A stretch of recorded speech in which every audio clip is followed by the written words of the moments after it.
அண்மை செய்தியாக பார்த்து வருகிறோம்.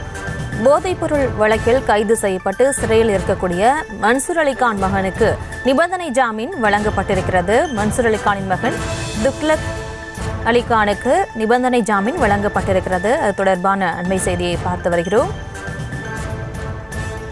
அலிகான் துக்ளக்கிடமிருந்து எந்தவிதமான போதைப் பொருளும் கைப்பற்றப்படவில்லை என்று போலீஸ் தரப்பிலிருந்து தெரிவிக்கப்பட்டிருக்கிறது.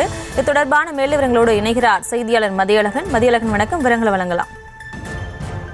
முகப்பேரில் உள்ள தனியார் கல்லூரி மாணவர்களுக்கு கைபேசி செயலி மூலம் போதைப் பொருட்களை விற்பனை செய்ததாக கல்லூரி மாணவர்கள் ஐந்து ஜே நகர் போலீசாரால் கைது செய்யப்பட்டனர். விசாரணையில் போதைப் பொருள் கடத்தலில் நடிகர் மன்சூர் அலிகானின் மகன் அலிகான் துக்ளக்குக்கும் தொடர்பு இருப்பதாக கூறப்பட்டதை அடுத்து அவரை டிசம்பர் 4ஆம் தேதி போலீசார் கைது செய்தனர்.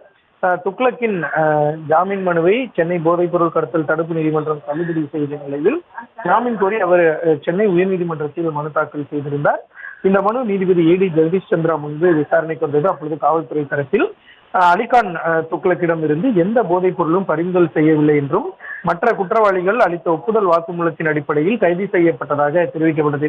இதனையடுத்து அலிகான் துக்ளக்கிற்கு நிபந்தனை ஜாமீன் வழங்கிய நீதிபதி தினமும் ஜே நகர் காவல் நிலையத்தில் ஆஜராகி கையெழுத்திட வேண்டும் என்று நிபந்தனை விதித்தார்.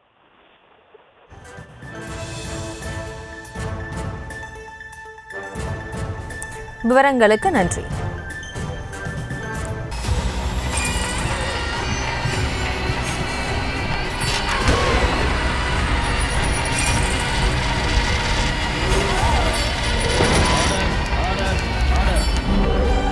நிகழ்தகவு குற்றங்களின் மறுபரிமாணம் நாள்தோறும் இரவு 10 மணிக்கு இணைந்திருங்கள் நமது நியூஸ் தமிழ் தொலைக்காட்சியோடு.